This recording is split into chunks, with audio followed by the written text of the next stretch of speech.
Prop the mic. What is up? We're back on a nice small Monday one-game slate. After a nice quiet weekend, we got to recharge the batteries a little bit. How we feeling? You got to recharge the batteries. I was watching sports firsthand, so very much into WNBA this weekend. I went to my first game and saw the Liberty. Very nice. Yeah, it was actually really cool. Couple takeaways. One is you could basically sit like 10 rows up from the court for like $40, which is awesome. It's amazing. Yeah. You know, you try to buy that same ticket for the Nets, who actually are probably worse, not probably, are worse relative in their league than the Liberty are in their league, and you'd spend like, $500. So that was cool. And the second part was the Liberty just, got totally demolished out of the gate. The Mystics were just beating them up. Yeah. And then they just hung in long enough to come back and went to overtime, won in overtime. It was pretty exciting. It was like 13-0 to start the game or something like that. I think they were down. The biggest deficit they had was 17 points. So They were just getting beaten up. The Mystics have really good defense, like really good defense. Like they really, I actually texted you before the game. I said, Stewart's in a tough matchup today. She struggled the first time they played, and she had a tough game yesterday. So we'll keep that in mind if they play again this season. I think they do again. Yeah, later this season. So anyway, that was cool. It was also sad. We lost in that game, and then previously we lost two of our favorites, our early favorites in the WNBA, Shakira Austin and Brianna Jones. So that was sad. Yeah, they're still alive, by the way. Yeah, they are. We didn't lose them that way. Let's just to be clear. Right. I don't know. You made it seem very morbid there. So sorry. Yeah, they're just out. Probably, I don't know. I mean, Jones is out for the season. We'll see what happens with Austin. She could be out for most of the season. It's a short season. That's what stinks about the WNBA. It's like it's only a couple months long, 40-game regular season. So if you get a bad injury, you're probably done for. Yeah. And honestly, they make more money playing overseas than they do domestically. So they're going to prioritize their health for that season, I'm sure. Yeah. So anyway, and then baseball today. We started getting to the K props, had some good success on the unders. I think we're 3-1 now so far with our K prop unders. So if you're into baseball, keep following us. We're learning. Both love baseball. Tom's got was that a purple Mets hat on? It's a purple Mets hat. But yeah, no, it's a really nice niche that we're going to keep exploring. Already got one pickup for today, so stay tuned for more K-prop picks. Yes, sir. All right, so today, we're going to cover WNBA. We got one game, the Fever at the Aces. Fever 5-8 on the season. Aces are 12-1. If you remember, about 4 games into the season, I said the Aces might just run the table. They lost that one game to Connecticut and haven't lost a game since. Yeah. They're really good. These two teams just played 2 nights ago, so keep that little tidbit in mind. They played 2 nights ago. They usually have 3 nights minimum between games, so this is a short rest for the WNBA. Fever scored 88. Aces won the game with 101 points. That's huge. Who had big games there? Nalissa Smith had 26 points, 11 rebounds. Aaliyah Boston, 18 and 9. Asia Wilson, who was named the captain of one of the All-Star teams, along with Brianna Stewart, the other captain, had 28 points, 10 rebounds, 3 assists. And then Plum had a big game as well with 26 points. And Chelsea Gray had 12 assists in that game, one of which was just a sick behind-the-back pass. If you haven't seen it, you got to go look it up. It was one of the better passes I've seen. Nice. So she's pretty awesome. So so that's it. The Aces are minus 15 in the game. Total's 171.5, so big total. One quick comment: I was eager to play the Aces team total points. I looked it up. It's 93.5. So these books have it perfectly set because the Aces have actually cleared 93 points in 9 of 13 games this season, and they've actually cleared 93 plus in 6 of 6 at home. But they've also landed on 93 exactly 3 times. So so I'm very tempted to play this. If it goes down to 92.5, that's going to be my first play here today. But, all right. But anyway, let's dive into the props. Who do you like? All right. Matchup wise, centers against Indiana, specifically rebounds. Indiana's allowing the fewest rebounds to opposing centers in the league at 6.4. Per game on average. You could contrast that with Vegas, who actually allows the most rebounds to opposing centers at 9.2. It's almost a three rebound difference there on the season so far. So that's one matchup we can look at fading on one end, and then looking at some overs going up against Vegas, possibly. Forwards against Indiana have probably the best matchup today. They're number 1 fantasy points allowed, number 2 in PRA, number 3 in assists, number 3 in points. So I think we can look to Asia here, scoring wise, fantasy points. If you play on Prize Picks, you can look at that. And then guards as well. Number 1 matchup against Indiana in terms of fantasy points, number 2 in PRA, and number 2 in points to opposing guards this season. So some nice matchups here against Indiana, which makes sense, obviously, towards the bottom of the league. Against Vegas, I already mentioned the rebounds to centers. They've also allowed the second most fantasy points to opposing centers in the league. So I think you could get some nice plays on Boston here. And then the only other thing is Vegas is really good at limiting opposing teams' 3-point attempts. They've allowed the fewest 3-point attempts to forwards and the second fewest 3-point attempts to opposing guards. So if you're 3-point attempt props are not so easy. I don't think there was any up on Prize Picks today. There were a few up on FanDuel, but you could probably also play the points there too. So maybe a fade on Kelsey Mitchell or Wheeler. That's the matchups we're looking at here. Yeah, in general, I think Vegas is pretty strong at guarding opposing guards too, right? Which are the ones who are going to be shooting the majority of the threes. So that's not the matchup to play. And then it goes without saying before we put out our picks, it's always a risk playing any over against the Aces, because the Aces could just blow any team out any day. I think that obviously when they play the Liberty, when they play Connecticut, I think those are for the most part going to be competitive games, but they're really a significantly better team than the Fever. The Fever, really the only category where they outperform the Aces is what you were saying before, is rebounding. So they're the 3rd best rebounding team in the league versus the Aces are the number 7. Yes. You got to keep in mind this is a 15-point spread, as you mentioned early on. If this was a regular season NBA game, we probably wouldn't be touching this game on an 8-game NBA slate, probably with a 15-point spread. So got to keep that in mind. But there's definitely still a few plays I like here. So let's get started on the 2 centers. I thought Aaliyah Boston over 8.5 rebounds was nice. Like I said, averaging Vegas is allowing the most rebounds to centers at 9.2 per game. If you want to go recent, she had 9 in the previous game 2 days ago. Ezzy had 11.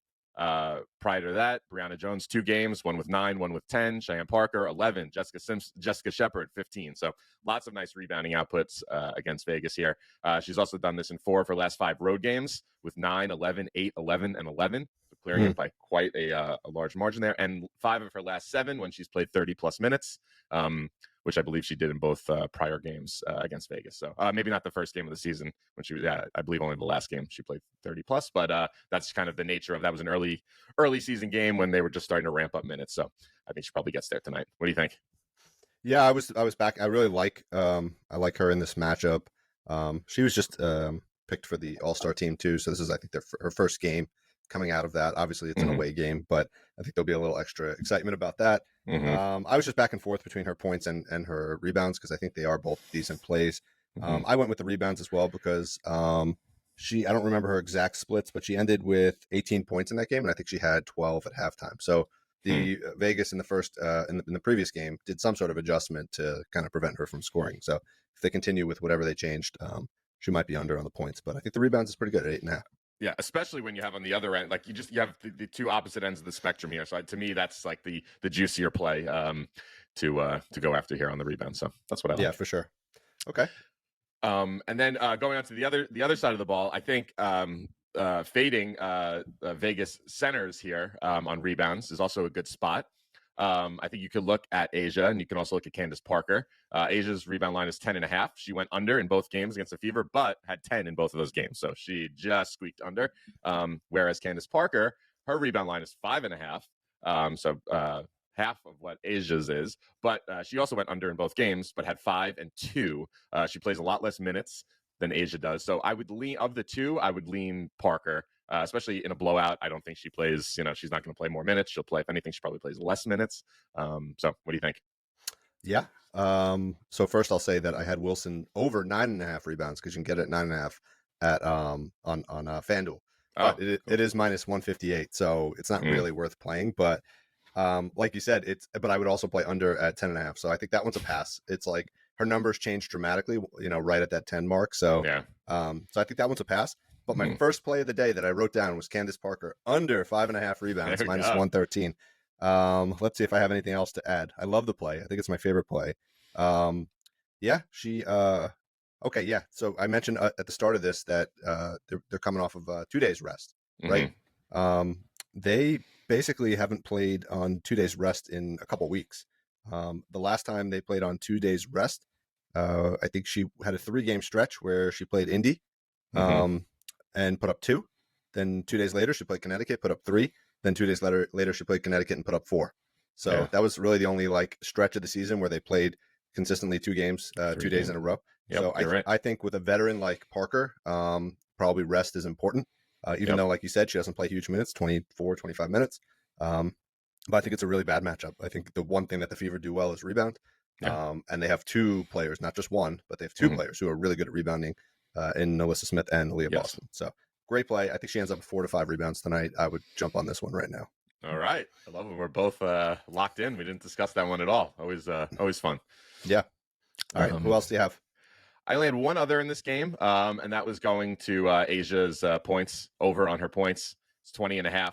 Indiana's allowed the 3rd most points to forwards at 17.3 per game. Her 2 highest scoring games this season have come against Indiana at 28 and 27. So I really love that.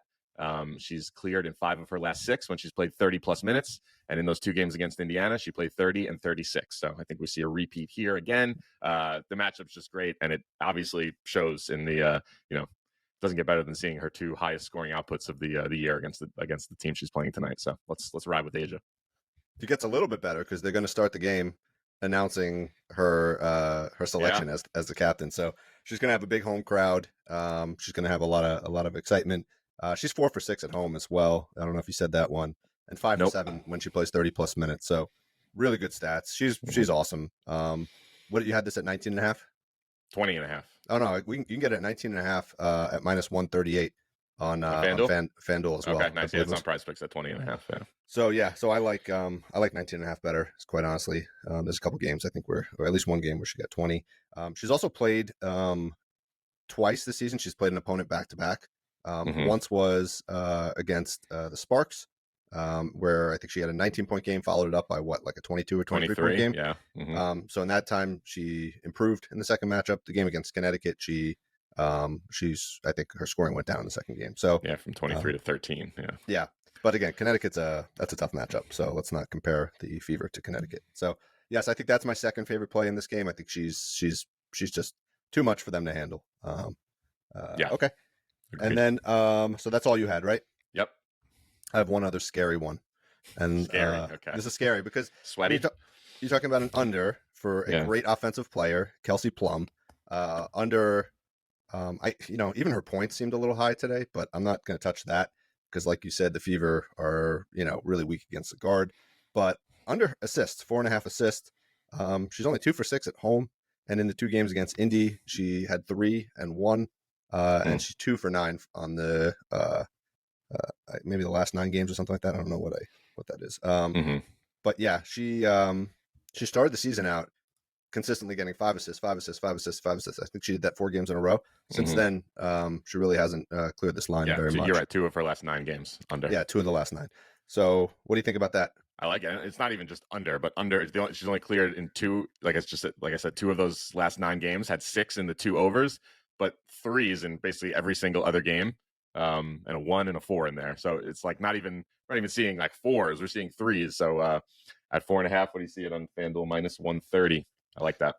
Yeah, I think it's good. I think she, she's a score first guard.